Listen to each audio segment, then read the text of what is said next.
gente queria propor para vocês hoje uma hashtag. Conforme a gente vai pautando os assuntos aqui, a gente vai conversando, a gente vai... Se fizer sentido para você, se fizer sentido você pensar assim, como é que eu não pensei nisso antes? Que legal, olha, isso eu posso trazer para minha vida. Coloque aí, hashtag saquei, tá? Hashtag saquei, pra gente ir acompanhando se o que nós estamos falando pra vocês faz sentido ou não. Paulo Barbosa, não vou te apresentar, que eu já te apresentei várias vezes. Aonde que tu vai? Criatura, senta aqui, vamos conversar agora, pelo amor de Deus. Tô percebendo que tem uma luz aqui estourando no meu rosto, aqui nessa câmera da Aline. Mas tu não precisa aparecer. Eu sou meio detalhista, sabe? Meio? Vai aqui pensando em casa, né? Não, olha esse assunto.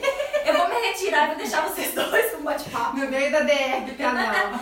E deixa eu só fazer um parênteses, um adendo. Desde que tem quanto de até. Olha só, Joana, bem-vinda. Vamos compartilhar. Pessoal, assim, ó, por que a gente quer que vocês coloquem essa hashtag saquei? Okay. Porque a gente entende que é a partir de tomadas de consciência, ou pelo menos eu entendo, de entendimentos, de sacadas, que a gente consegue ter a possibilidade, a oportunidade de transcender alguns padrões de comportamentos sabotadores para ter resultados diferentes. Então, qual é o nosso intuito com essa live, com esse bate-papo? É justamente o que a gente conversar aqui entre nós contribuir de alguma forma para a vida de vocês.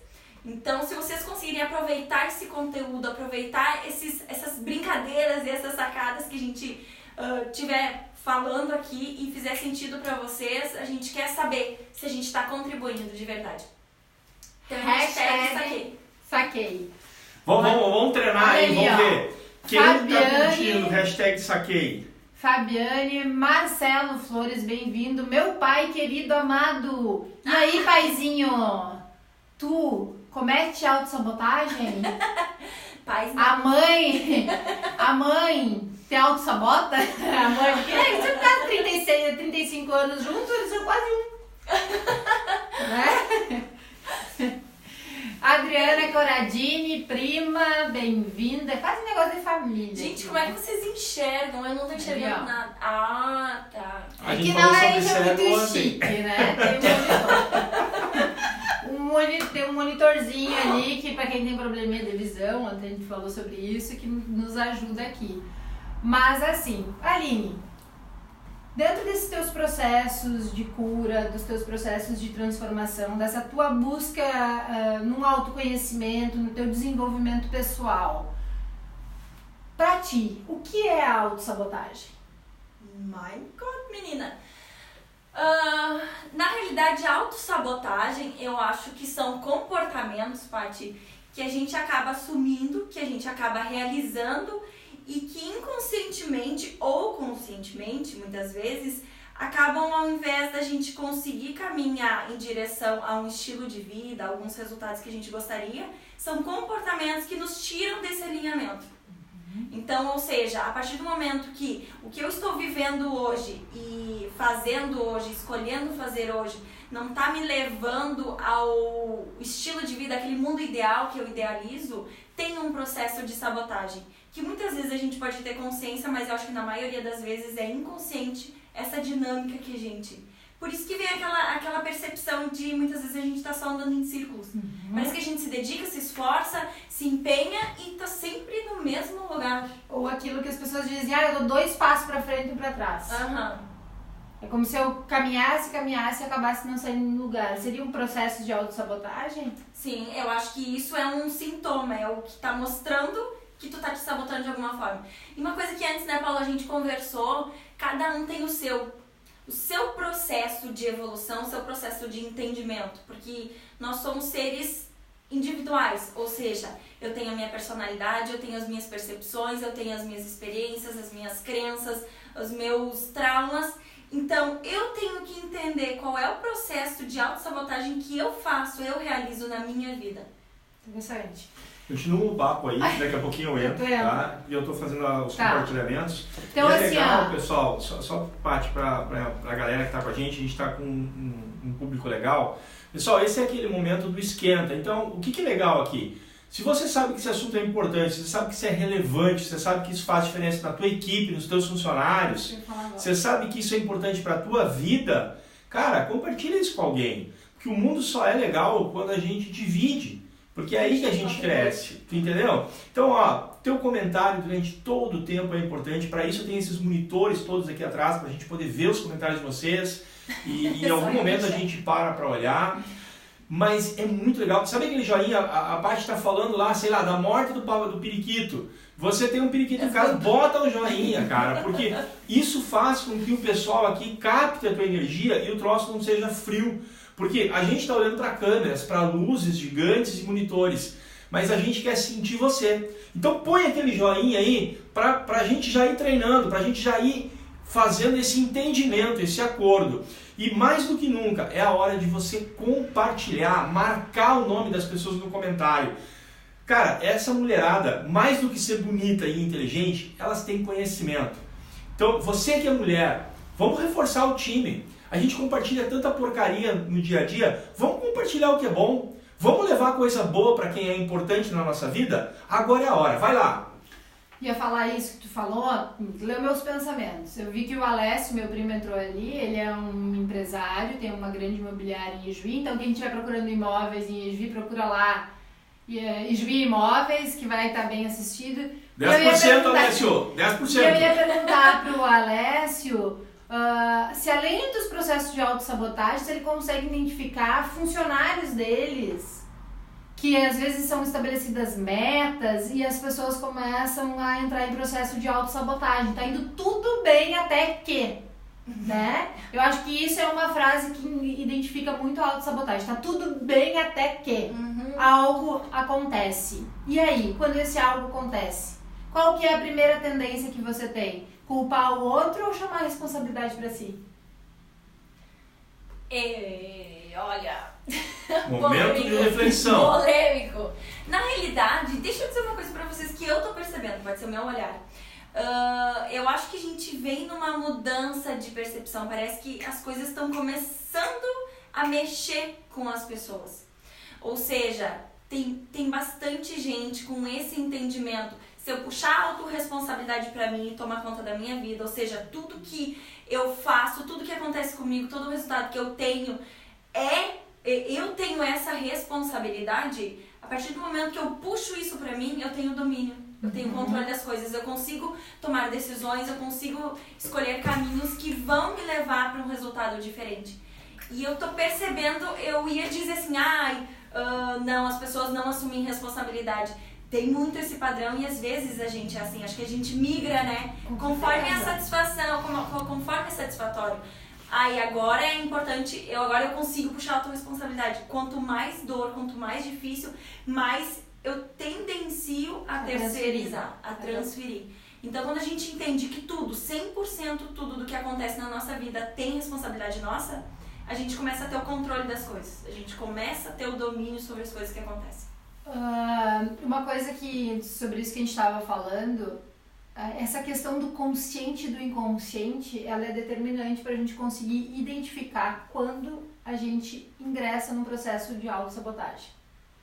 E você sabia que estudos científicos, tá, gente? Não é a mãe de santo, não é o pai de santo, nada contra as religiões, não é o centro espírita, não é a igreja católica, não, é a ciência. Para ti que é mais cético, menos crédulo em questões religiosas, questões da espiritualidade, a ciência, estudos científicos de neurociência identificaram que 5%, 5, tá? 1, 2, 3, 4, 5% das nossas tomadas de decisões são realizadas pelo nosso consciente. Só 5, 1, 2, 3, 4, os dedinhos na mão. As decisões que a gente toma são tomadas pelo nosso inconsciente. De resto, as decisões elas são motivadas pelo nosso inconsciente. E o que é esse inconsciente? Inconsciente, tu está querendo falar sobre psicologia, Freud, eu não entendo nada. Nós somos pessoas leigas, eu sou um corretor de imóveis, eu sou só uma advogada, eu sou aqui da medicina, não entendo nada disso que tu está falando. o que é o inconsciente? E aí, Paulo, eu vou te chamar na conversa para te Então me falar... devolve meu caderno que tu roubou. Para te falar conosco sobre, de uma maneira mais coloquial, o que seria o inconsciente e o consciente e por que eles são importantes a gente distinguir eles para a nossa vida prática cotidiana. Perfeito. Bom, a primeira coisa, vou obedecer tua regra. Não vamos falar sobre uma coisa freudiana, uma visão freudiana do inconsciente. Vamos falar sobre um inconsciente que eu e você possamos imaginar. Outro dia estávamos eu e a Patrícia do lado da piscina e a Patrícia me pediu para fazer uma comparação com aquele ambiente. O que é consciente, pré-consciente e inconsciente? Se você olhar para a piscina, o consciente é o que está fora. Se você olhar para aquela lâmina d'água em cima, sabe a divisão ali estaria o nosso pré-consciente, que é uma fatia menor, é uma camada pequena. E o que é maior do que tudo, o que é muito profundo, muito gigante, por isso aquela fala do iceberg que o... Lembra do Titanic? É a ponta do iceberg. Exato, por isso essa visão, essa ilustração, é porque o inconsciente é gigante perante esses outros. Então o que está consciente é realmente muito pouco. E aí uma camada menor ainda nos divide, que é o consciente do inconsciente. O que é importante você que está nos ouvindo, nos assistindo, saber é que como é formado esse inconsciente? Quando você nasce, você não tem ego. Quando você nasce, você não tem ego. O ego, ele vai se formando a partir das experiências que você tem, ou seja, de todo o contato com o exterior que você tem. E esse contato com o exterior, ele pode ser o ambiente que você vive, as emoções que você vive, pode ser, por exemplo, as falas que você mais ouve na tua infância. Por exemplo, um menino ouve da mãe todo o tempo: tu é igual ao teu pai, não vai chegar a lugar nenhum na vida. E esse menino, com 2, 3 anos, 4 anos, ele vai formando aquilo que nós chamamos de neuroplasticidade, ou seja, cada neurôniozinho vai fazendo uma ligação com outro neurônio, através do quê? De uma sinapse. Isso é plasticidade cerebral. E esses caminhos, o mais incrível é que a partir do momento que eles são formados, o teu cérebro simplesmente passa a agir naquilo que a Patrícia falava antes, que é do piloto automático, que é fazer as coisas sem perceber que eu estou fazendo. Ou seja, o nosso cérebro só tem uma função básica, que é nos proteger para que a gente possa procriar. Ou seja, manter a espécie viva e procriar para que ela continue viva. Ou seja, nos manter vivo. De uma forma muito simples. Então, quando você vai olhar para o cérebro, o tempo todo ele está pensando em como que eu economizo energia para esse ser ficar vivo por mais tempo. Porque a gente vem de uma história remota onde tinha pouca comida. E para ter comida você precisava dar duro. Você tinha que pegar e sair caçar, carregar a caça, ficar dias espreitando uma caça. Diferente de hoje que você levanta no meio da madrugada, vai na geladeira, pega um pote, uma panela de leite condensado com chocolate e volta e come. Mas tudo bem, não estamos falando sobre transtorno alimentar. Eu sou diabético, não posso. Ele pode até ter vontade, mas não vai para a prática. Senão seria um processo de autossabotagem. Mas por que é importante você saber de toda essa conversa? E de repente você está dizendo, caramba, mas que conversa chata.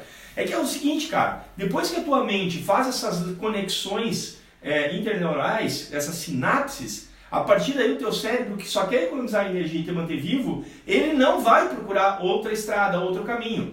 É como você que levanta todo dia, entra no carro, quando vê, chega no escritório. Sabe aquela pessoa que faz há 10 anos o mesmo caminho do escritório? Ela não pensa na possibilidade de ir para uma rua diferente. Mesmo que, isso é absurdo, em grandes cidades como São Paulo, quando você passa, às vezes, quase 1 hora no engarrafamento, e o cara poderia fazer um caminho diferente, às vezes, que seria mais rápido. Mas ele colocou na cabeça dele desde o princípio e o cérebro plastificou. Quem aqui já não saiu de casa para ir, sei lá, para o supermercado ou para qualquer lugar e acabou indo para o trabalho? Ou para a faculdade, ou para um outro lugar? Por quê? Porque de alguma forma o cérebro tem caminhos programados e a pessoa quando saiu de casa teve algum insight, algum pensamento, uma lembrança referindo-se àquele local e o cérebro, pá, ativou. Tá, ok. Não terminei ainda, vai lá.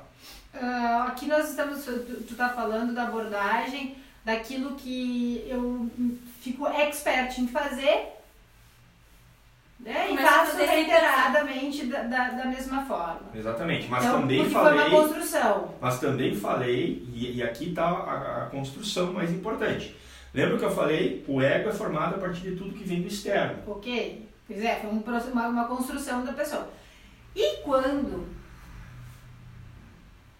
eu estou trabalhando no inconsciente? Mas é aí que nós vamos chegar. Por isso que eu estou dizendo, eu estou nessa criança de 2, 3 anos, ela está ouvindo da mãe que ele não serve para nada, que ele é igual o pai, não vai chegar a lugar nenhum na vida. O que uma menina costuma ouvir da mãe nessas falas nocivas? Homem é tudo igual, homem não... Não vamos falar do homem. Nós estamos falando daquelas falas... Legal ouvir isso, né, galera? Mas olha só. Olha, tudo faria do mesmo saco. Falas que nós ouvimos na nossa infância que são destrutivas para nós. Ou seja, eu sou uma menina de 2, 3 aninhos e começo a ouvir da mãe: filha, de novo com esse cabelo bagunçado, desarrumado? Parece uma bruxa. Ai, filha, você está comendo demais. Quando você crescer, ninguém vai querer você, porque você vai ser uma gordinha. Tem aquela outra que eu acho muito boa. Me fugiu agora. Não, mas me diz uma coisa, agora me deu essa sacada assim, ó. Tinha vindo uma. Tudo depende de como eu encaro e como eu enxergo. Porque, por exemplo, agora tu falou de bruxinha. Quando eu acordava de manhã, meus cabelos eram desse tamanho. Era fininho, mas eu tenho umas fotos, que é a coisa mais linda, de tão engraçadinho que é, né? Mas o meu pai brincava isso comigo. Uhum. Mas eu nunca levei pra esse lado, pelo menos conscientemente. É isso que eu quero saber. No meu inconsciente pode ter afetado isso? Pode. Porque nenhum pai faz isso por gosto, nenhuma mãe faz isso por gosto. Sim, ele fazia pra brincar, era engraçado. Aqui. É por isso que tem essa brincadeira de que o Freud olha pra mãe e diz que a mãe tá ali pra ferrar a coisa, né? A Cláudia, vou chegar mais perto porque esse eu não consigo ler. Mas a tá aqui, Cláudia, gatinha. não é no meu, é no teu. Então tá aqui, ó. Isso também se reflete quando não se consegue ficar feliz, vibrar verdadeiramente ou com as conquistas alcançadas. Me refiro à autossabotagem. E aí? Desculpa, eu não peguei a pergunta. Eu também não. Vai ter que repetir. Ela pergunta se a questão de não conseguir ficar feliz com as conquistas tem a ver com autossabotagem. Tem porque... e aí entra... É engraçado. A gente fala aqui em off que tudo termina na mesma coisa. Mudam as técnicas, mudam o linguajar, os caminhos, as ferramentas mudam, mas tudo leva para a cura da alma. E é isso. A constelação vai olhar como para uma situação dessa? Ela vai dizer que se existe um padrão, essa criança vai ser fiel ao padrão. Ou ser fiel familiar. à mãe. Ou fiel à mãe, familiar. no caso. Se a mãe acredita em algo, eu vou ser fiel a essa crença da minha mãe também. Que entra no que a constelação fala de boa consciência familiar. E o que é a boa consciência familiar? É ser o mais parecido com o meu plano. Uhum. Então, se eu venho, e eu dou esses exemplos nas minhas palestras, se eu venho de uma família de médicos, faz parte da minha boa consciência que eu seja médico. Ou seja, se tu vem num padrão de família de sofrimento, às vezes no relacionamento ou em qualquer coisa, quando eu atraio pra minha vida algo que me deixa muito feliz, eu não consigo ficar feliz. Porque eu me sinto culpada. Porque eu estou me afastando do padrão da minha família. E eu tenho a sensação de que eu não pertenço. Uhum. E aí a gente vai lá para a primeira lei do Bert Hellinger, que é o pertencimento, a necessidade de todo ser humano se sentir pertencente, principalmente à sua família. Perfeito. Eu preciso fazer aqui uma intervenção que é o seguinte. O que a hipnose faz basicamente com a tua mente num processo hipnótico, tá? Imagina aí, a gente falou em consciente, subconsciente e inconsciente, ok? Quando eu falo em subconsciente e pré-consciente, eu estou falando a mesma coisa. Imagina que no teu consciente, o teu consciente seja uma sala. Só que nessa sala tem um guardinha na porta, certo? E esse guardinha, ele é um cara chato. Ele analisa tudo o que ele deixa entrar e o que ele não deixa. Porque ele sabe que ali ele é a autoridade, ele é o cara. Então, tu quer falar com o chefe? Beleza. Mas primeiro tu tem que me agradar. Se tu não me agradar, se tu não for, né, daquilo que eu acredito que é bacana, tu não passa por essa porta. Então, a Aline ouviu a vida inteira E agora eu vou inverter. Em vez de falar uma crença negativa, eu vou falar uma crença positiva. E também temos, né, gente? Não vamos falar só de coisa. Graças a Deus. Vamos supor que a Aline ouviu do pai dela a vida inteira: minha filha vai pentear esse cabelo que tá parecendo uma bruxinha. Tô genericamente. Judiaria, tomara que não escute. Só que esse pai é tão cheio de amor, de afetividade. Ele é um excelente pai, não é um pai ruim. Então a leitura e a interpretação que ela vai ter disso é uma interpretação boa. É um carinho. Mas não vai deixar de existir. Vai estar muito tênue ali, ó. Eu posso virar a bruxinha do meu pai, ou eu posso ser a menina que o meu pai acha lindinha, a boneca. Mas eu posso entender que o que ele me chamou de bruxinha é uma coisa boa? É isso que eu queria saber. Porque pela afetividade desse pai, sim, mas não vai deixar de estar lá o registro. E também, talvez, vai depender da visão construída da bruxa. Isso. Exato. Também, né? Então, se é uma talvez bruxa carinhosa, se não é aquela bruxa com a verruga no nariz que faz maldade, tu não vai associar por algo ruim que vai te tirar a força. Exato. Então vem muito... Então, por isso que às vezes a gente tem que ter cuidado quando a gente fala aqui, porque a mesma situação experienciada pela tua estratégia familiar, para as informações que tem na tua família, a mesma situação pela minha tem consequências diferentes. Exato. E às vezes, dentro da mesma família, o mesmo fato traz desdobramentos diferentes. Pois é, mas eu falava do guardinha. Aí ela cresceu com essa fala. E tudo bem, ela tem uma bruxinha cheia de amor nas histórias, nas lúdicas que o pai conta, que a família conta, que a escolinha conta. Essa bruxinha tem um lugar de amor. Ok, tá tudo bem, tá? Só que aí, chega lá um dia, uma pessoa, sei lá, desenvolveu um corte de cabelo diferente, que pra tua, como é que chama isso? Visagismo. Pro teu perfil de rosto é fantástico usar um corte moderno e tal e tal. Aí chega a tua cabeleireira e diz assim: Aline, tu precisa pintar teu cabelo de roxo e deixar ele todo espetadinho assim, porque é o que há. Eu já imaginei. Inclusive, as pessoas vão te olhar e vão dizer: nossa, eu quero essa coach, porque essa coach ela é ultra moderna. Ela tá assim numas tendências de Nova York. Beleza? O guardinha vai olhar para essa pessoa e vai dar exatamente a mesma risada que você deu agora. Tu tá louco?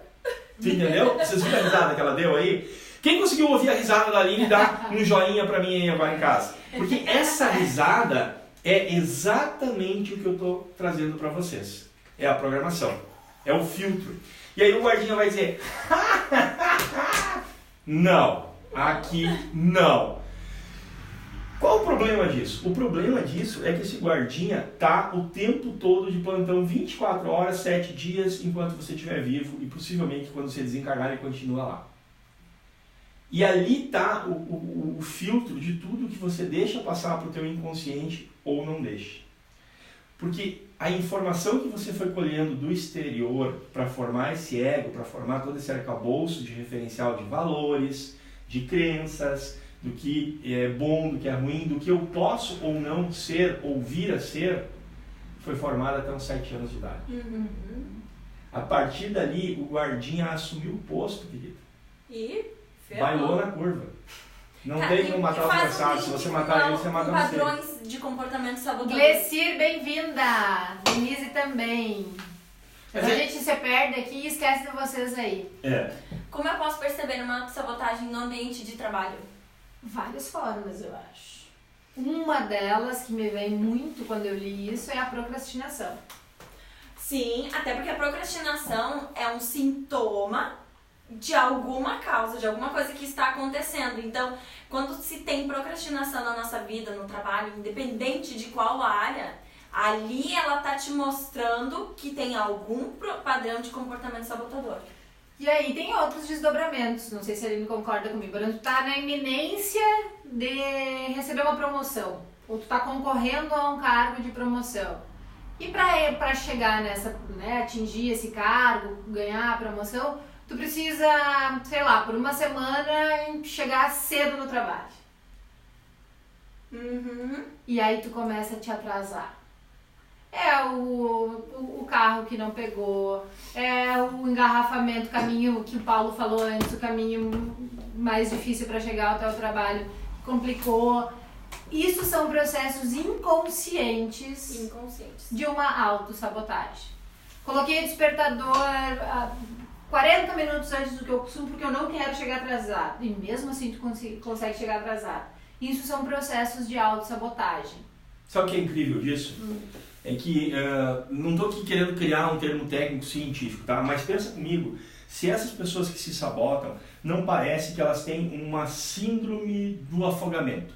O que eu quero dizer com isso? Sabe aquele cara que está se afogando e aí ele vai ao fundo, mas ele consegue voltar para cima, dar uma respiradinha e fica lá se debatendo? Essas pessoas parecem que têm uma vida assim.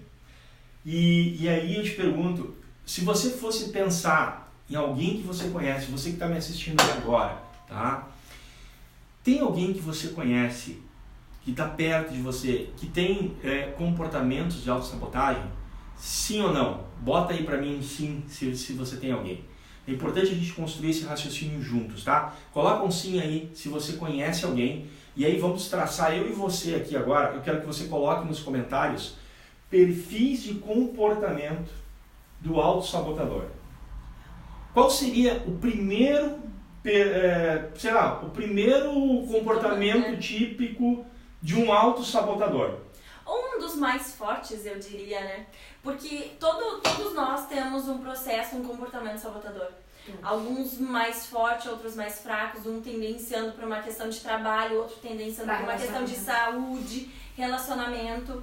Uma coisa que eu gosto de falar no coaching é que a nossa vida, ela normalmente a gente enxerga ela como pessoal e profissional. Apenas dois segmentos, duas fatias. Mas numa das ferramentas que eu trabalho, a gente olha para 12 fatias da nossa vida. Ou seja, pega uma questão de relacionamento amoroso, pega a questão de diversão, pega saúde, disposição, crescimento intelectual, equilíbrio emocional, realização e propósito, retorno financeiro. São 12 áreas da nossa vida onde a gente começa a enxergar elas. E essas 12 áreas, todos nós, qualquer ser humano tem essas 12 áreas. Só que o que acontece? A partir do momento que eu estou vivendo 1, 2, 3, eu estou sabotando as outras. É uma ferramenta que te deixa claro que tem coisas que tu não está vivendo. Só que o ser humano ele consegue ter o sentimento de realização quando ele entra em ação, quando ele realiza, quando ele se movimenta. E isso vem quando a gente não foca só de um lado, porque a gente acaba sabotando o outro. Um exemplo, se eu pegar e focar somente no meu trabalho, como é que fica a minha família? Automaticamente eu estou sabotando um relacionamento familiar. Eu estou sabotando um processo de diversão que é necessário para eu desopilar um pouco, para eu desestressar. Então, quando a gente está focado somente algumas áreas da nossa vida e está faltando, está tendo carência em outras, aí já é um termômetro também para um processo de autossabotagem. Interessante, bem interessante, muito bom isso. A Cláudia está participando com a gente aqui, está falando que não apenas dificultando as conquistas, mas deixando de sentir alegria com as conquistas. Sim. Isso é muito legal porque isso me leva a um pensamento de familiaridade. Eu acho que a pessoa que passa por esse processo de autossabotagem, ela tem uma familiaridade com alguns estados de espírito. Por exemplo, crises financeiras. Por exemplo, crises de relacionamento social. Show. Tá? Crises de procrastinação. Então, tu consegue ver que essa pessoa, ela frequenta a casa do fracasso. Lembra aqueles joguinhos de tabuleiro que você ia jogando os dados, ia andando no caminho, casinhas a casinha? E no meio desse caminho haviam casinhas especiais, lá, uma prisão ou não sei o que lá. Jogo da vida. Perfeito. Então, tá faltando o que naquele jogo da vida para ser perfeito? Umas casas de autossabotagem. Certo? Que na verdade tem as prisões, etc. e tudo mais. Então é isso, essas pessoas elas são altamente familiarizadas com essa sintonia de fracasso. E eu me incomodo em falar essas pessoas, eu acho que a gente tem que falar sobre nós. Eu ia dizer isso agora. Que todos nós temos. Porque quando a gente fala em essas pessoas, parece que a gente está dizendo, ele é mais fraco, ou ele tem um defeito de fabricação. Por isso que eu levantei a mãozinha na fichinha do relacionamento. Não é, nós todos temos. O grande lance seria aqui, essas 20 pessoas que estão nos assistindo agora, mais as 3 aqui, 25 pessoas, porque a minha conta sempre soma 2 a mais. O teu ego e o meu? Então a gente chegar no final dessa live e compreender qual comportamento autossabotador que eu posso, como diz a Aline, focar um pouco mais. Tentar trazer para o equilíbrio. Percebe? Essa é a palavra-chave. Só que ela é tão difícil. Tu diz o O equilíbrio? equilíbrio. Uhum. Porque a gente costuma a puxar o peso para alguns setores que naquele momento, na minha visão, isso é fazendo uma autoanálise agora, fazendo uma crítica pessoal. A gente tem uma tendência a focar, puxar o peso, a dar atenção para aquele setor da nossa vida que naquele momento está mais confortável. Sim. Então, eu estou com dificuldade Sim. no meu relacionamento, o que eu vou fazer? Enfiar a cara no trabalho, Sim. focar o meu máximo no trabalho e quando eu vou olhar de novo pro meu relacionamento, ele já não tá mais ali. Sim. Sim. E ufa, graças a Deus. Porque Foi aí eu tarde. não precisei Eu não nem precisei tomar uma lidar. decisão. Eu não precisei tomar uma decisão, Eu não não precisei precisei lidar tomar com uma isso, não precisei decisão. enfrentar o Só que isso é problema. uma procrastinação. Uma procrastinação e um processo total de autossabotagem. Exato. Isso é bem legal, Paty. Eu não sei se tu concluiu. Cumpri. Isso é legal porque nos processos de coach eu sempre falo de uma questão. Nós, seres humanos, a gente tem a tendência ou de fugir da dor ou de ir em busca do prazer. Só que o processo de dor ele é muito mais forte, ele é muito mais... Foi ele que tomou. O processo de dor ele é muito mais forte. Alguém aceita? Então a gente tem a tendência, sim, de fugir da dor. Então a gente só consegue transcender, ter resultados diferentes a partir do momento que eu olho para onde eu estou me sabotando, para o problema que eu estou passando, para o desafio que eu estou enfrentando. É só com esse entendimento e transcendendo isso que eu consigo ter resultados diferentes. Só que qual é a nossa tendência? Se é fugir da dor, a gente simplesmente prefere não olhar esse problema e focar em outro lugar, focar em outro lado. Sim. Por quê? Porque é mais confortável, é mais agradável, a nossa mente nos protege, que nem o Paulo falou, nossa mente está sempre nos protegendo. Guardinha. Exatamente, então é muito melhor do que a gente procrastina, inclusive a gente pode entrar, Paulo, voltar naquela questão do perfil e Isso. começar a comentar sobre quais são os padrões de comportamentos sabotadores que a gente pode se identificar no nosso dia a dia, para as pessoas poderem perceber, cara, isso aqui eu tô fazendo, isso aqui eu tô caindo nessa armadilha, isso daqui eu tô errando, porque só olhando para isso, para essa dor ou para essa imperfeição que a gente consegue assumir, ok, eu estou errando, mas eu consigo, então a partir do momento que eu entendo o que eu estou fazendo, eu consigo transcender isso, é só aí que a nossa vida vai subindo degraus, senão a gente vai estar sempre aqui, sempre andando em círculos. Antes tinha uma pergunta ali pra nós, a seguinte, se a autossabotagem pode dificultar as vendas. Com certeza. Não acreditar que eu posso vender, que eu posso certeza, fazer, é um processo de autossabotagem. Com certeza. Eu acho o seguinte, agora nessa questão das vendas me veio um insight. O que acontece? O não acreditar, sim, pode ser um processo mental de autossabotagem, mas muitas vezes a gente nem se dá conta que a gente não acredita que pode. Tá lá no inconsciente, que enquanto eu não, de alguma forma, trouxer pro consciente, eu não vou conseguir resolver isso. E daí tem as técnicas que a gente ferramentas, Tem existem ferramentas. Exatamente. Mas eu acho, deixa eu só concluir para não perder o gancho da questão das vendas, do trabalho. Como a nossa tendência é muito mental e a gente tá sempre se comparando com o outro, o outro é melhor, eu tenho que ser melhor que o outro, é muito uma disputa. Isso pra mim já é um processo de autossabotagem. Porque ao invés de eu olhar pra mim, qual é as questões técnicas, os conhecimentos que eu tenho para conseguir realizar da melhor forma o meu trabalho, como é que eu posso me entregar, o meu olhar tá sempre pra fora. Por quê? Porque é aquele processo de comparação. Aí ele tá vendendo, eu tenho que vender também. Aí ele tá na frente, eu tenho que estar mais na frente. Então é uma competição. E a competição pra mim já é um processo de autossabotagem. E daí tu esquece de ti, tu tira o foco de ti e coloca o foco no outro. E aí eu faço uma pergunta pra vocês. Quem tá competindo com quem?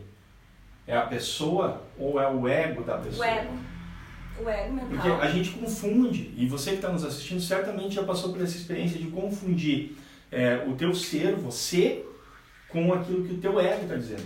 Sabe essa vozinha que fica falando com você enquanto a Aline está falando aqui? Tem uma vozinha na tua cabeça aí, não tem? Julgando, analisando, falando, explicando às vezes o que a Aline está explicando. Sabe quem é essa vozinha? Essa vozinha é o ego. Então se você não sabe quem é teu ego, te apresento ele agora.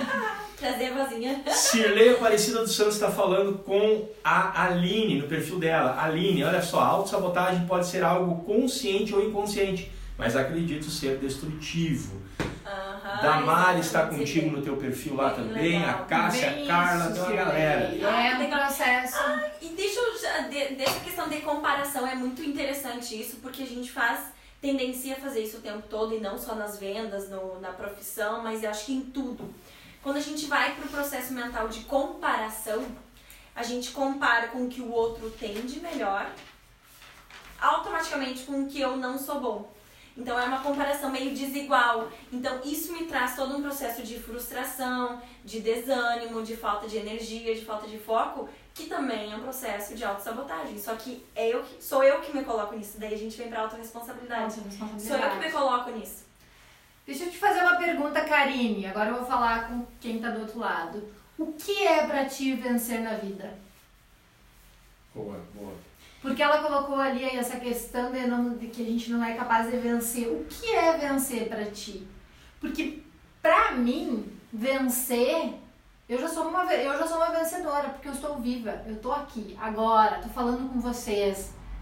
E a cada dia eu venço um pequeno obstáculo que surge pra mim. Pra mim, isso é vencer. É a minha frase, ser hoje melhor do que eu fui ontem. Então eu já me considero uma vencedora. E você, Aline? E eu pra mim vencer na vida, eu acredito que a vida ela é muito rica.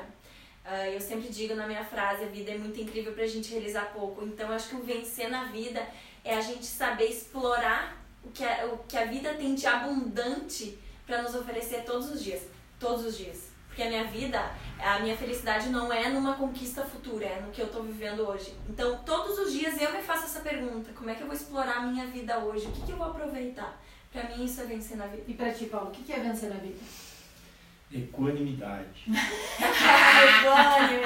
Cara, vamos pra aquela questão dos perfis. Que tu vamos, mas antes eu preciso pegar um gatilho de vocês e fazer uma entrega de valor para você que está assistindo. A gente falou sobre a constituição do ego, a gente falou sobre as frases, os registros, e às vezes quando eu coloco algum paciente em transe, algum cliente em transe, é muito legal porque essa pessoa em transe e retornando à infância, ela às vezes pode me dizer o seguinte: já ouvi isso, eu não tenho uma frase que eu ouço do meu pai e da minha mãe.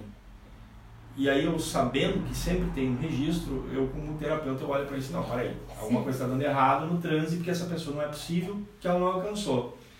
E aí eu lembro que a primeira vez que isso aconteceu, a pessoa, eu ali na minha angústia, né, porque a gente também tem as suas angústias, né? E aí, caramba, o que está dando errado aqui que ela não alcançou essa frase? Porque essa frase é tão forte que eu já consigo essa frase muitas vezes sem nenhum transe hipnótico. Já consegui essa frase em meio de treinamento, de palestra, no meio da plateia, com 300 pessoas. Eu começar a falar e começar a arrancar das pessoas essas falas, porque elas são muito fortes. Então, uma certa vez, em transe hipnótico, a pessoa me disse assim: não tem nenhuma fala. E aí eu travei, olhei o que está dando errado, e a pessoa disse assim para mim: tem um sentimento. É um sentimento horrível. Sabe? E essa pessoa começou a me dar os detalhes do que estava sentindo. Então, o registro sempre está lá. A forma com que ele fica pode ser variável, mas ele tem uma tendência. E qual é essa leitura que a gente faz dessa tendência? É uma tendência de indignidade. Por isso, se eu falar sobre dinheiro, se eu falar sobre ter sucesso mais do que meus pais, ou tanto quanto meus pais, pega numa família, eu tenho certeza que você conhece isso, uma família bem estruturada, uma família bem de vida, que o filho só dá cabeçada e não chega a lugar nenhum. Está com 30, 40 anos e está morando com o pai e com a mãe, e isso não é o problema, mas o problema é que o cara não consegue encontrar o lugar dele na vida. E aí você olha para essa pessoa e antes de condená-la ou criticá-la, você vai e olha bem o que está passando emocionalmente no inconsciente dessa pessoa. Vai ser algo do tipo: meu pai é tão bom que eu jamais vou ser tão bom quanto meu pai é.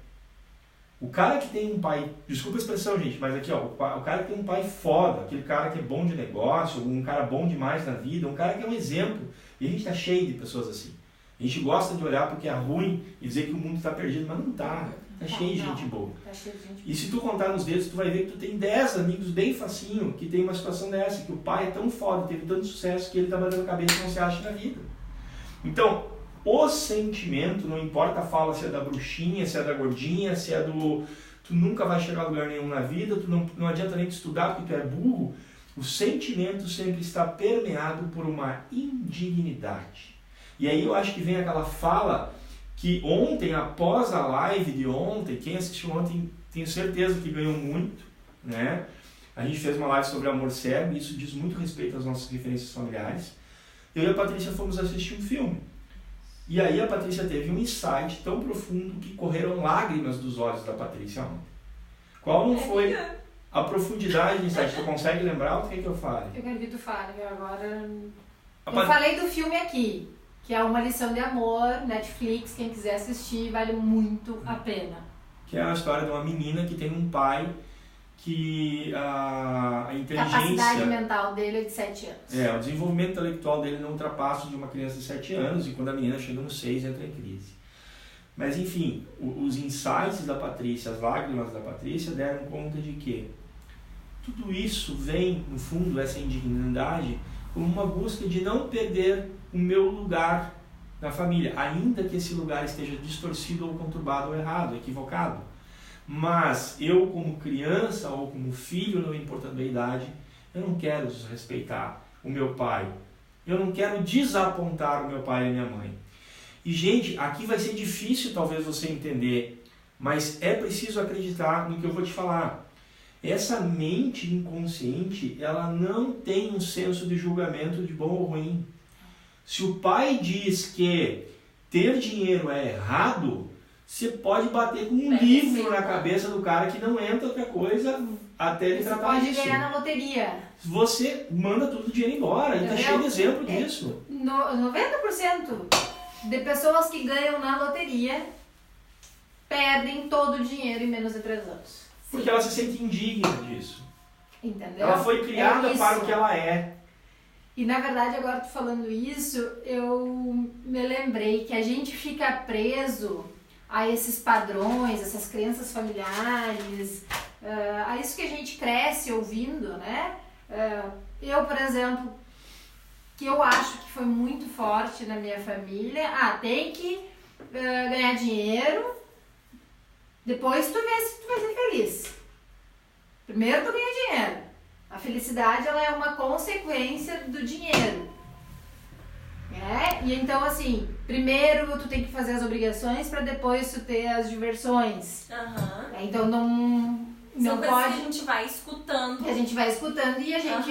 E aí é assim, então tu trabalhou a semana inteira, tu tem que arrumar a tua casa e alguém chega, um vizinho, um parente, um amigo e chega assim, vamos curtir tal coisa? Não, mas eu preciso arrumar minha casa. Pô, mas tu trabalhou a semana inteira, tu ralou 8 horas por dia, 10 horas por dia fora de casa. E aí surgiu uma pequena oportunidade de tu te aproveitar, curtir os teus amigos, os teus familiares, tu não precisa arrumar a casa primeiro. Isso já é um processo de autossabotagem. Exatamente. E respondendo a Karine de novo, Karine, essa questão, essa frustração de não conseguir ir além, na minha vã ignorância, eu acho que isso está muito ligado com padrões externos. As pessoas nos colocam padrões externos do que é ter sucesso, do que é realizar coisas na vida. Mas a vida é tão incrível, como a Aline diz, para te realizar pouco, mas que uma realização grandiosa pode ser tu te permitir brincar com teu filho à noite. Muito bom. Então não é a grandiosidade material do objeto que tu vai conquistar, é aquilo que te traz paz interior. Então não é uma grande realização na vida, não é ganhar 10 mil reais por mês, 20 mil reais se tu ganha 5. Talvez uma grande realização seja tu te permitir a viver com mais qualidade todos os momentos da tua vida. Então tem que olhar se essa tua frustração de não conseguir realizar mais, ela não está deslocada em algo que os outros projetam em ti. Exato. Até porque a gente vive o tempo todo no mental. Esse 5% razão e consciente e inconsciente, pra mim, é 5% mental, né, razão, e 95% emocional. E a gente tá o tempo todo olhando para fora, o que os outros estão fazendo, o que eu preciso fazer, pensando, julgando, tentando perceber, tentando fazer a escolha certa. A gente tá sempre aqui. Só que se eu tô sempre aqui, quantos por cento da minha capacidade eu tô usando? 5%. Então, a partir do momento que eu trago as minhas escolhas para dentro do meu coração e consigo perceber o que me faz feliz, que é diferente do que te faz feliz, que é diferente do que faz feliz o Paulo, eu começo a perceber qual é a escolha certa. É trabalhar mais para ganhar 10 mil, 20 mil a mais, 5 mil a mais, ou eu parar um pouco e brincar com meu filho e fazer alguma coisa diferente? O que vai me fazer feliz? Eu acho que quando um grande processo de autossabotagem é não fazer o que vai nos fazer feliz para saciar um desejo de outra pessoa, um estereótipo da sociedade, ou no mental, o que eu deveria estar fazendo. Então, quando a gente vai muito pro mental, a gente vai menos pro coração, menos pra nossa essência, menos pro que faz sentido pra nós. E a gente se afasta. Rolou um saqueio lá, viu? Eu ia falar, rolou pega espumante! Não tem mais espumante aqui! Joana, muito bem, que bom que rolou o primeiro saqueio. Repete o hashtag saqueio, porque eu acho que tem gente que entrou agora e não sabe. Ó, se qualquer coisa disso que a gente tá falando aqui, né? Das minhas percepções sobre o que são autossabotagem, das percepções da Aline, do Paulo, fez sentido pra você. Você vai poder começar a observar a sua vida com um olhar um pouco diferenciado. Coloca aí, ó, hashtag saquei. Karine também, ó, hashtag saquei. Que bom! É isso. Vamos amarrar os traços de personalidade que nos levam para esse buraco sem fundo? Vamos. Eu anotei aqui no papel o primeiro que eu julgo que é o mais crucial e determinante. Quem de vocês tem acentuada uma questão que diz respeito a um senso de perfeccionismo adulto? Quem de vocês? Elas estão me olhando porque eu sou assim, elas estão me denunciando e eu sou mesmo. Que isso, evidentemente. Para algumas coisas, né? Tá, vamos deixar para lavar a roupa suja depois? Não é roupa suja. Mas isso é uma questão, eu acho muito interessante a gente trazer isso. A gente pode ter determinadas características em determinados setores da nossa vida. Mas aí vai pro equilíbrio. Exato. Eu posso ser em determinadas fases. Uhum. E assim, eu sou perfeito, eu quero ser perfeita no que eu trago de conteúdo pra vocês. Então, tem dias que eu chego aqui e o dia foi um caos total e não é possível entregar o meu melhor. Eu saio daqui frustrada. Tá, ponto. Agora eu preciso daquele feedback de vocês. Bota aí, isso é autossabotagem? Sim ou não? Sim ou não? Vamos ver se a gente está conseguindo construir um raciocínio juntos, porque não adianta a gente achar que está abafando aqui e o pessoal lá não está pegando a coisa. Então, sim ou não? O que a Patrícia acabou de descrever, vou repetir aqui, ela disse: eu querer trazer para vocês um conteúdo, um conhecimento perfeito. Gente, isso é autossabotagem? Sim ou não? Eu quero ver as respostas subindo. Vamos lá. Quem já respondeu, aproveita para compartilhar a live na sua timeline. Aproveita para marcar nos comentários o nome do amiguinho para a gente esparramar. Até agora só um sim. Será que tem tão pouca audiência assim? Não, aqui tem 7 pessoas nos vendo. Lá tem mais 5, ali tem mais 7, ali tem mais 6. Galera, cadê vocês? Vamos compartilhar, vamos fazer isso aqui bombar. Eu quero ver sim ou não, sim ou não. Eu me senti num leilão, juro. Ó, tá valendo, leilão. Quem dá mais? Tem que compartilhar. Vamos lá. Gente, meu ponto de vista é que isso não é autossabotagem. Por quê? Porque quando a Paty fala essa exigência, desse perfeccionismo como exigência de trazer um conteúdo bem apresentado, ela está falando de vir e fazer. E aí ela não travou no processo, ou seja, foi um olhar para o que é bom, para o que agrega. Mas do jeito que ela comentou... Isso. Agora, se ela trava e ela decide não fazer as lives... Isso aí que eu ia dizer pra vocês. Não compartilhar...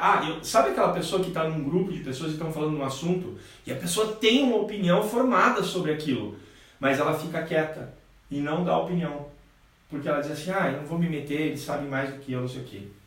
Esse é um processo de autossabotagem. Então, por exemplo, se eu fiz essa reflexão, putz, hoje eu não dei o meu melhor, não vou mais fazer porque... Aí entra o ego. Puro ego. Né? Entra o ego. Eu não vou mais fazer porque eu posso correr risco de ser criticada, porque alguém vai me falar uma bobagem, eu não vou me expor, nananã. E aí, putz, não é isso pra mim, eu vou lá, sigo com o meu direito sistêmico, sigo com a comissão de direito sistêmico lá na OAB, sigo com as minhas palestras, naquele público que já sabe o que eu vou entregar, porque aqui é muito diferente. Sim, muito mesmo. Aqui a gente fica exposto de uma maneira que a gente não sabe o que vem de lá. Não, e outra, as pessoas vêm, te olham 3, 4 segundos e vão embora. E você tá lidando com isso o tempo todo. E outra, elas podem chegar numa frase que pode não fazer sentido nenhum pra elas. Ou ao contrário, pode parecer uma ignorância, uma bobagem. Exatamente. Então é muito complicado a gente ficar aqui falando. Mas a gente não tá aqui para fazer terapia, a gente tá aqui para saber identificar quais são os processos de autossabotagem. Exato, mas a partir de traçar um perfil. Que tipo de comportamento uma pessoa que vive se autossabotando costuma ter. E eu gerei aqui um primeiro ponto, primeira tópica de debate, que é esse senso de perfeccionismo. Isto superado, entendo que já falamos bastante. Qual seria, na tua concepção, um traço de personalidade de um autossabotador convicto, assim? Eu queria continuar nesse assunto do perfeccionismo. Vamos lá, continua. Porque assim, duas coisas. Uma coisa que eu venho observando nos processos de coaching, eu me entrego tanto que eu preciso perceber que a pessoa teve uma sacada, tipo #saquei, tive um entendimento. A partir do que eu tenho de entendimento, eu consigo transcender. E todos os padrões de comportamentos sabotadores que eu percebo, na realidade eles são meio que um sintoma de uma causa maior, ou seja, o medo. Para mim, tudo parece que vai ao encontro do medo.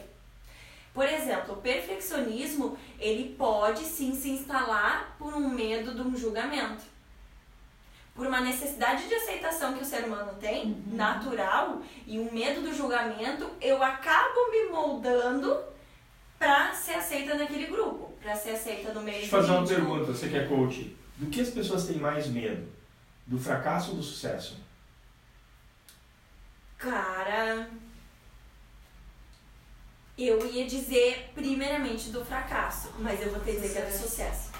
Porque o comportamento que elas fazem, o fracasso, elas já estão confortáveis. Acostumadas, já é familiar. Já é familiar, elas têm medo do sucesso. Deve ser dela, mas E a questão do perfeccionismo, quando eu digo, tem padrões de comportamento, tem perfis de pessoas que já é nato isso, né? Conheci hoje esse perfil. Tem pessoas que já tem esse padrão de comportamento, mas tem pessoas que em algumas fases da vida elas instalam. O que eu quero dizer com isso? Eu passei por isso. Eu não tinha muito essa ligação com o perfeccionismo. Quando num equilíbrio ele traz uma questão de comprometimento, do cuidado, do fazer bem feito. E às vezes eu acho que eu pecava até por não ter tanto isso. Eu fazia, era mais na ânsia de sair fazendo, realizando e não observava muito isso. Quando eu comecei com o processo de coaching, aí eu sempre fui muito dessa coisa de ideias, lembra que nós estávamos conversando sobre isso?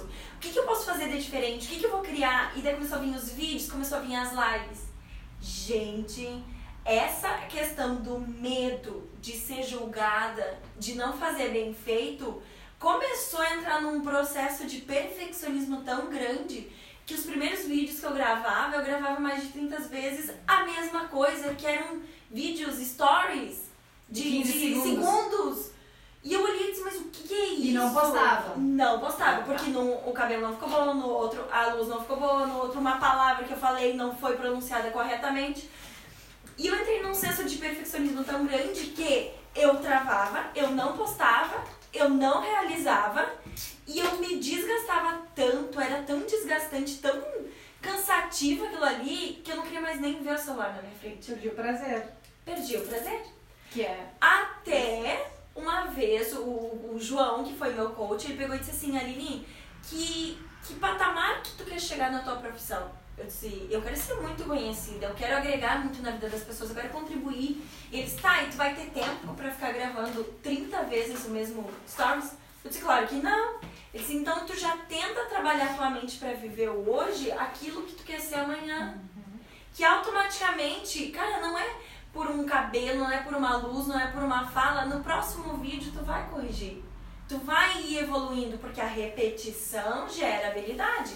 Então, quando a gente entende que, por mais perfeito que eu queira buscar os primeiros vídeos, quando eu gravar mais de 100 vídeos, eu vou estar 1000 vezes melhor. Com certeza. E daí tu começa a se desprender um pouco disso. E tem mais uma coisa, né, Aline? Se tu não posta os vídeos que tu julga que estão imperfeitos, tu nunca vai se tornar conhecida, porque tu nunca vai agregar, nunca vai trazer conteúdo para as pessoas, tu não vai alimentar. E daí vem a frustração, vem o desânimo. e daí tu fica sem sair do lugar. Exato, e tu fica Cachorro alimentando. correndo atrás do rabo. E quanto mais tu alimenta, mais medo tu tem de entrar em ação. Antes de a gente começar essa live, a gente fez uma intervenção para falar para as pessoas que iam até a live. Tu não estavas aqui, mas eu fiz um pequeno desafio no teu perfil, né? Eu perguntei para as pessoas... #hacker. Tem hacker aqui. Eu perguntei para as pessoas, e essa pergunta é para você que está aí, então se prepara que eu quero a resposta. Olha só, qual é a diferença entre um cavalo e um camelo no deserto? Por que é que os homens lá do deserto optam pelo camelo e abrem mão de cavalos, sendo que os melhores cavalos do mundo, né, os cavalos estão por lá, bem naquela região do mundo. Os árabes. Tem um filme disso, eu falei. E são cavalos maravilhosos, de raças maravilhosas. E aí eu sei que você vai me dizer assim, mas é que o camelo é mais resistente, né? Poxa, deserto, não tem água, o camelo resiste mais que o cavalo. Será? Será que é essa a questão? Tem ideia. Você acha, você que está nos assistindo, você acha eu que... sabia metade dessa... Você acha que é por causa da questão só da água, né, dele ser mais resistente do que o cavalo, que é só isso?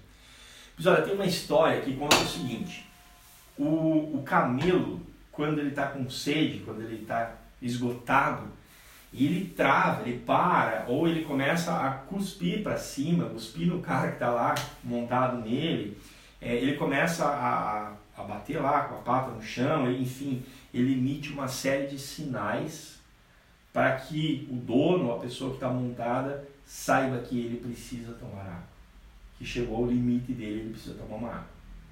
Né? O cavalo é um animal bem mais rápido, só que o cavalo no deserto, ele não emite sinal nenhum. Ele vai até morrer. Até um ponto em que ele simplesmente desaba. Ele cai morto. Por que eu estou trazendo essa reflexão? Eu sei que pode parecer um pouco fora do contexto, mas pensa comigo se a autossabotagem não é um cavalo. E um cavalo do deserto em todos os sentidos. Um cavalo, imagina aqueles cavalos árabes, puro sangue, aquele pelo lindo, a força, a resistência, a velocidade. São cavalos incríveis. É a nossa autossabotagem. E quantas vezes no meio da nossa autossabotagem a gente começa a justificar como se fossem virtudes esses comportamentos autossabotadores. Sim. Com certeza. Sabe aquela pessoa que estraga os relacionamentos e daí ela se orgulha e diz assim, mas eu sou assim mesmo, o que eu tenho pra dizer eu digo na cara. Sabe? Cara, eu acho Ficha 1! Hashtag saquei. Hashtag saquei. Hashtag ficha 1. Vocês percebem? E lá eu falava do tiozinho, né? É legal que toda a família tem um tiozinho. O tiozinho é o cara que chega no churrasco no final de semana, nos aniversários da família, e aí tu, sei lá, tem um tio que tá dizendo, esse verão a gente vai passar as férias em Florianópolis. E aí o tiozinho, conheço tudo, vai naquele bar, vai naquela rua, fica em tal casa, em tal bairro, o cara sabe tudo. Aí alguém diz assim, eu e minha esposa voltamos de Buenos Aires semana passada, fomos lá tirar as férias. Aí o tiozinho, já morei em Buenos Aires, conheço tudo aquilo lá, a boemia, não sei o quê. Ele é o cara que ele sabe tudo, ele já viveu tudo, ele conhece todo mundo. Só que você olha pro tiozinho, possivelmente ele seja um cara de 50, 60 anos, solteiro, por mais que tenha filhos, não tem família, talvez vive ainda com os pais, ou vive sozinho num quartinho, num canto, e mal consegue se sustentar. Ele é o cara que sabe tudo, que conhece tudo, mas que não... e extremamente inteligente, pode cuidar, é o cara que tinha a chance de ser o cara mais bem sucedido na família. Cuidado, você pode ser o tiozinho. Tá, Paulo, então deixa eu fazer uma pergunta. Como perceber que tu tá de cavalo, ou tu é o cavalo, na analogia, ou tu tá de camelo? Como perceber isso? Outra pergunta, aqui também é que nem no Instagram, que chega em uma hora ele fecha... Não. Vai. Ou no Facebook. É. Como perceber que tu tá de cavalo ou tá de camelo? Bom, falando em autossabotagem, eu acredito, e agora vai uma visão pessoal minha, não técnica, mas como pessoa, como ser humano, que a autossabotagem, ela cria um ciclo vicioso. Você se alimenta mal, você até tenta fazer práticas de exercício físico, de qualidade de vida, mas você não mantém. Você começa as coisas e nunca consegue terminar, fica sempre oscilando. Então, chega atrasado a todos os compromissos. Tá sempre ficando doente, porque você acaba comprometendo a tua saúde, assim como compromete as tuas finanças. Você possivelmente seja alguém, por causa desses traços que eu falei antes, de ser excepcionalmente inteligente e tudo mais, articulado, normalmente excepcional em comunicação, mas ainda assim você não consegue desenvolver relações profundas. Sim. Porque em algum momento você chuta o balde, fala bobagem ou se torna impertinente. Tu entende? Então, na realidade, em relações interpessoais, com todo mundo. Né? Só que aí vai cair uma coisa que é terrível, que é fatídica para o autossabotador. Todos nós incorremos em todos esses erros que eu acabei de narrar. Mais ou menos, todos nós fazemos isso. Quase todos os dias. Só que se tendemos ao equilíbrio, a gente dá nossas tropeçadas, a gente dá nossas cambalhotas, mas o outro continua. O autossabotador, ele é bom demais para pedir perdão. Ele é bom demais para se perdoar. Porque ele acha que ele é o cavalo. Só que ele não percebeu que quem está dominando o cavalo é o papai, mamãe, os amiguinhos e tudo que aconteceu com ele até os 7 anos. E aí ele se torna refém dessa sombra e ele não consegue pedir perdão para ele mesmo. Ele não consegue se perdoar. Por isso que as pessoas desenvolvem padrões compulsivos, como alimentação, como drogas, como outras coisas. Por isso que tanta gente hoje está partindo para o suicídio. Uma pessoa que parte para o suicídio, ela nunca quer se matar. Ela quer matar a dor que ela sente. Que dor é essa? Porque a partir do momento que eu me perdoo, essa dor reduz, não reduz? Seja ela qual for. Ela dissipa. A partir do momento que eu abro a minha boca para contar uma história, por exemplo, lembra? A gente já citou em outras lives, uma vez que eu cheguei da faculdade horrorizado com o comportamento que eu tive e tal, e tal. O simples fato de ter uma conversa com a Patrícia, de botar pra fora, olha, eu fui babaca na faculdade hoje. Assumir. Aquilo, sabe? E aí vem aquela sensação, o que eu tenho que fazer com isso? Acho que eu também O que precisa mudar a partir disso? E imediatamente tu sabe o que precisa fazer. Né? Eu particularmente, na outra semana, esperei uma semana para ter a aula de novo, aquela professora foi lá pedir desculpa pra turma, eu disse, cara, eu fui babaca. Quer dizer, eu consigo lidar. Então, errar nunca é o problema. A questão é como você lida. Tu entendeu? Como você enfrenta os seus erros. Sendo um pouco chulo, agora grosseiro, você pode olhar para uma mulher na rua e achar ela bonita, a mulher do seu amigo, e achar, nossa, que mulher linda. Agora, isso também não quer dizer que você vai chegar e meter a mão. Com a mulher, desrespeitar, tu entendeu? Então é ter o controle da situação, é o equilíbrio. E como você reage às coisas que acontecem vai ser mais determinante do que todos os outros. Uma criança que sofre, uma criança que está com transtorno de ansiedade, uma criança que não sabe lidar com rejeição, uma criança que está num processo de adoecimento, é uma criança que simplesmente não está conseguindo dar conta de uma emoção.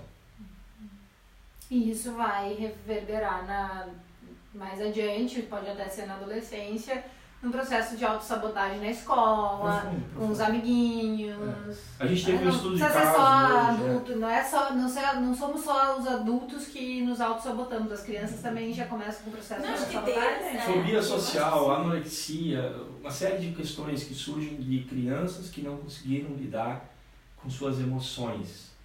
Emoções de rejeição, de entender... A Dinda tá nos assistindo. Opa, oi! Então é isso, gente. Vamos encaminhar para o encerramento. Para finalizar, assim, eu gostaria de dar uma pitada, já que a gente está nessa fala, o que a hipnose faz? Por que a hipnose pode ajudar na autossabotagem? Primeira coisa que a gente vai fazer no processo de hipnoterapia é identificar qual é essa voz. Que sentimento, que emoção é essa que ficou gravada num nível tão profundo dentro de você, que toda vez que você se depara com uma emoção semelhante, o teu cérebro parte para aquele caminho já traçado. Entendeu? Por isso a importância daquela fala da neuroplasticidade. Sim. O cérebro determina por qual caminho vai, de que forma? Semelhança de estímulos, de sentimentos. Tá, então quer dizer que se eu passei por uma situação X até os meus 7 anos e ela me trouxe uma emoção Y, se na minha idade adulta eu passar por um processo Z, seja ele qual for, pode ser a frustração de uma expectativa de uma promoção que não veio, de uma comissão que tu estava esperando, de uma venda que tu estava esperando fechar e não fechou, enfim. Seja ela qual for a frustração que aconteceu na idade adulta, se ela me trouxer aquela mesma sensação, aquela mesma emoção, eu vou automaticamente voltar para aquele comportamento lá? Exatamente. E o problema nunca é o problema. A gagueira nunca é gagueira. Enfim, uma criança que a mãe se separou e que a mãe se afastou dela, às vezes até, como nós falamos antes, nem sempre é por mal, mas às vezes a mãe precisava trabalhar dia e noite para sustentar.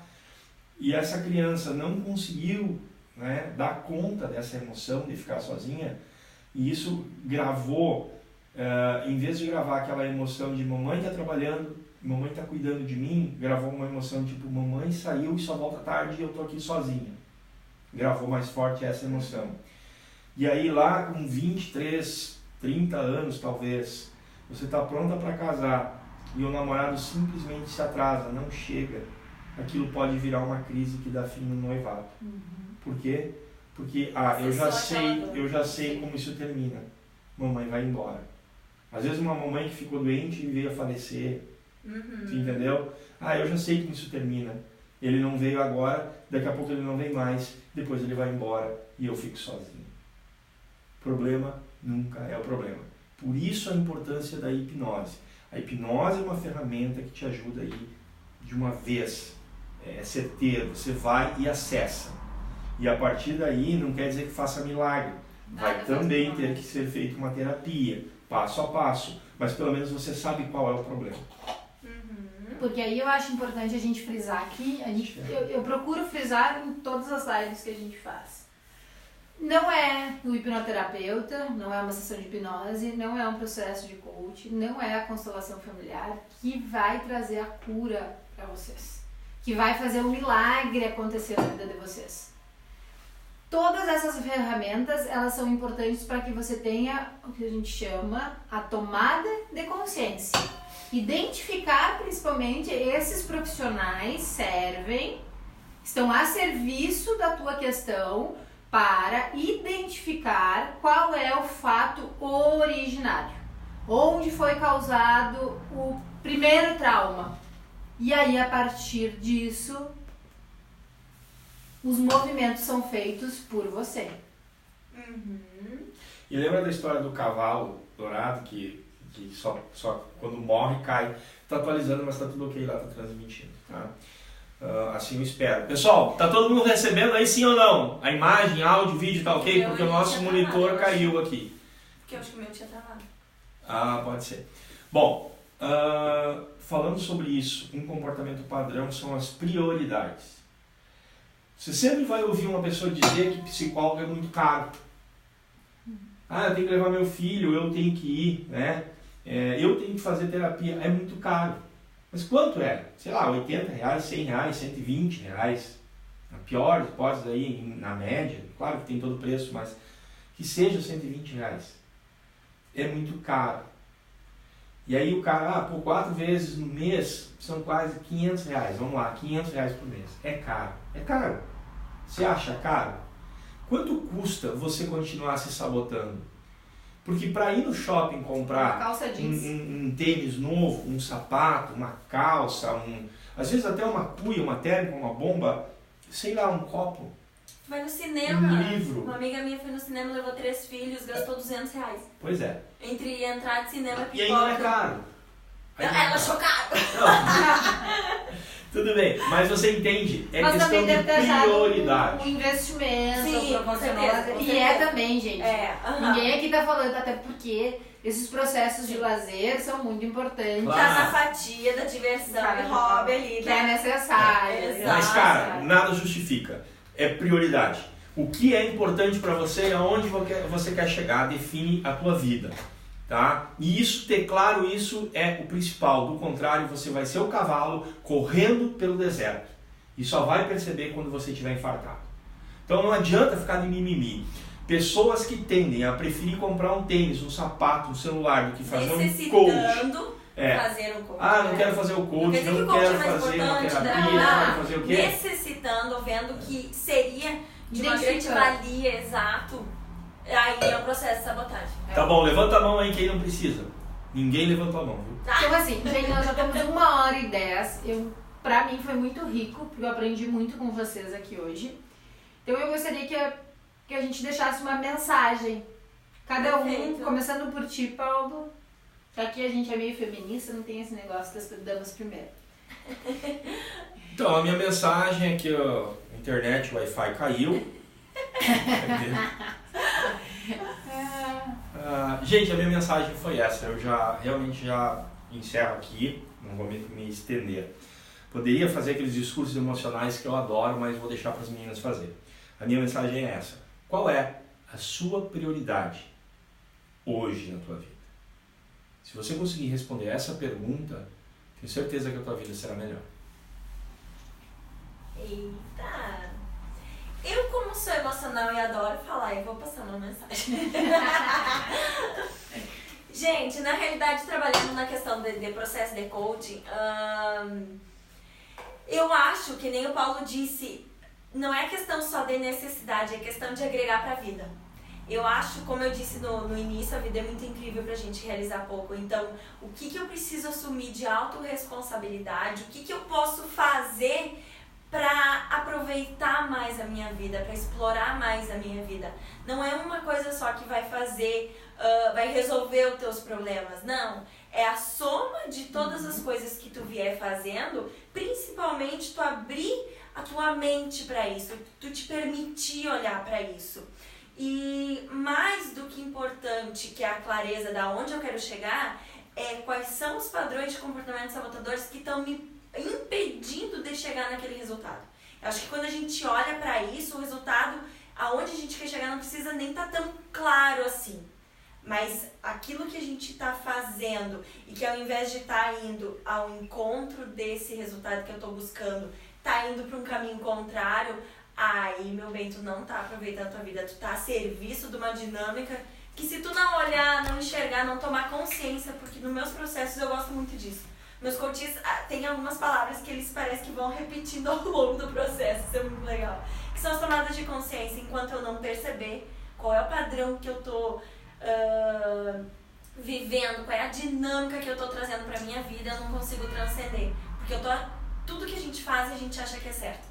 Ninguém faz alguma coisa, eu tô fazendo porque eu sei que é errado. Não, tu acha que é certo. Então, até tu perceber que aquilo que tu tá fazendo não tá te levando pro resultado que tu quer, tu não vai mudar esse comportamento. Então, tu vai estar sempre no mesmo lugar. Então, essa é a mensagem que eu queria deixar. A vida ela é muito rica, muito abundante, ela tem muito para nos oferecer. Então sair dessa zona de conforto, desse vitimismo, assumir a vida, explorar tudo que ela tem de melhor. A vida nos oferece infinitas possibilidades a todo instante. Todos os instantes. Tudo é uma possibilidade de fazer diferente. Então, como eu não sou boba nem nada, eu vou pegar o gancho no que os dois falaram e dizer pra vocês, linkando com o que o Paulo falou, eu deixo uma pergunta. Você quer viver ou sobreviver? A escolha só depende de você. Ligar no automático, que a gente falou, é sobreviver. Agora, procurem descobrir a vida dentro de vocês. O que traz realmente prazer? E, linkando com o que a Aline falou, procurem identificar o que alegra o coração. Obviamente, eu sei que todo mundo tem conta para pagar e algumas coisas a gente também não pode fazer só aquilo que nos dá prazer. A gente precisa cumprir com a nossa cartela de obrigação, porque infelizmente ainda, tá? Não se paga a conta com um sorriso no rosto e um abraço apertado, nós precisamos de dinheiro, tá? Que também tá numa fatia da roda Que também é importante. importante. Né? O dinheiro ele é muito importante, é uma energia que precisa ser circulada. Mas não fique a serviço do dinheiro. Faça o serviço. Dá pra rebobinar aí? Vai. Não se coloque a serviço do dinheiro, coloque o dinheiro a seu serviço. Tá? E eu acho que isso é uma questão bem interessante quando se trata de autossabotagem, porque o que eu vejo muitas pessoas apegadas muito com o financeiro. Às vezes, e eu noto isso nos divórcios, às vezes, que eu faço, sabe? As pessoas estão querendo se liberar para um mundo novo e não conseguem porque estão lá apegados a 5 mil reais, 10 mil reais, uma moto, uma máquina fotográfica. Aí a vida não vai pra frente. E a vida não vai pra frente. Então, viva o presente em direção ao futuro, honrando o passado. Eita! Acaba aqui, ó. Beijo!